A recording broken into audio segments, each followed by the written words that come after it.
ওমর রাদিয়াল্লাহু আনহু বলেছেন, স্ত্রীদের খারাপ আচরণ হলো 6টি। এই 6টি আচরণ যার মধ্যে থাকে, ওই স্ত্রীর স্বামী কখনো মানসিক শান্তি খুঁজে পায় না, এবং ওই স্ত্রী যদি কোনো পরিবারে থাকে, ওই পরিবারের মধ্যে কোনো শান্তি থাকে না, সন্তানরা পর্যন্ত মানসিক অশান্তিতে ভোগে। এটা ওমর রাদিয়াল্লাহু আনহুর কথা। যদিও বর্ণনার ব্যাপারে অনেকেই দুর্বল বলেছেন বা অনেকে ইখতিলাফ নিয়ে এসেছেন, তবে 6টা এমন গুণ পাওয়া যায় যেটা ইহুদি নারীদের গুণের মধ্যেও রয়েছে। এই 6টা গুণ, এই 6টা গুণ থেকে আমাদের বেঁচে থাকা উচিত। আল্লাহর হাবিব সাল্লাল্লাহু আলাইহি ওয়াসাল্লামের শ্রেষ্ঠ সাহাবী ওমর রাদিয়াল্লাহু আনহু, তিনি বলেছেন 6টা গুণ হচ্ছে নিকৃষ্ট গুণ মহিলাদের জন্য। 1 নাম্বার শাররুন নিসাই সিত্তুন, 6টা গুণের মধ্যে 1 নাম্বার হচ্ছে আল হান্নানা, এমন মহিলা যেই মহিলা শুধু বাপের বাড়ির কথা বলে বেড়ায়, শুধু অহংকার গর্ববোধ করে বেড়ায়, এরকম মহিলা হচ্ছে নিকৃষ্ট মহিলা।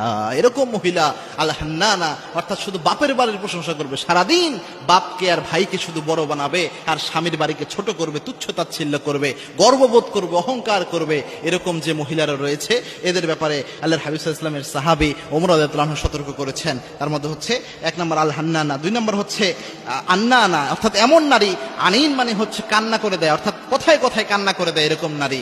আন্নানা, যে নারী কথায় কথায়, যেটাকে নাকে কান্নার স্বভাব থাকে, যে কোনো কিছুতেই কান্না করে দিচ্ছে অথবা যে কোনো কিছুতেই অবজেকশন জানাচ্ছে, এরকম নারী যদি হয়, বেশি অভিযোগ দেয়, কথায় কথায় কান্না করে, এরকম নারীকে আল্লাহর হাবিব সাল্লাল্লাহু আলাইহি ওয়াসাল্লাম শ্রেষ্ঠ সাহাবী ওমর রাদিয়াল্লাহু আনহু তিনি সবচেয়ে নিকৃষ্ট নারী হিসেবে উত্থাপন করেছেন, নিকৃষ্ট নারীর গুণ হিসেবে উত্থাপন করেছেন।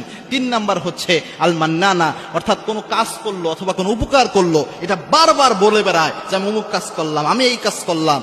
কেউ এই কাজ করে না, নিজের কাজকে অনেক বেশি শো অফ করে, নিজের উপকারকে শো অফ করে, উপকার করে এটা বারবার বলে বেড়ায়। এরকম গুণ যে নারীর মধ্যে থাকে, তাদের ব্যাপারে ওমর রাদিয়াল্লাহু আনহু সতর্ক করেছেন।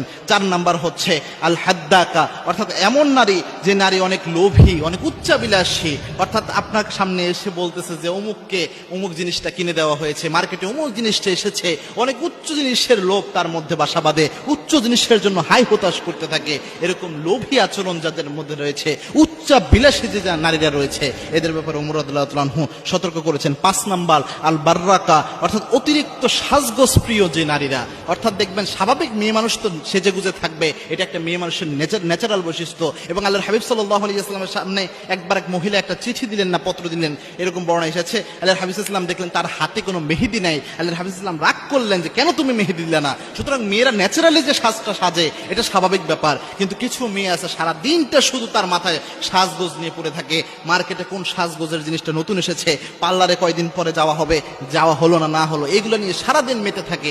এরকম নারীর ব্যাপারে ওমর রাদিয়াল্লাহু আনহু সতর্ক করেছেন। আর সর্বশেষ সেটা হচ্ছে as-সাদ্দাকা, অর্থাৎ এমন নারী যেই নারীরা চিবিয়ে চিবিয়ে কথা বলে। চিবিয়ে চিবিয়ে কথা বলা বলতে, অর্থাৎ দেখবেন আপনাকে কোনো কথা বলতেছে, কথা হয়তো অল্প পরে, কিন্তু চিবাইয়া চিবিয়ে এমন ভাবে কথা বলে যে আপনার জ্বলে পড়ে যাবে, এরকম কথা বলবে সে। অর্থাৎ শুধু আপনার সাথে না, অনেক অন্য মহিলার সাথে বা অন্য পরিবারের অন্য কোনো সদস্যদের সাথে চিবাইয়া চিবাইয়া খোটাইয়া খোটাইয়া বিভিন্ন জিনিস তুলে ধরবে, খুঁচিয়ে খুঁচিয়ে কথা বলবে।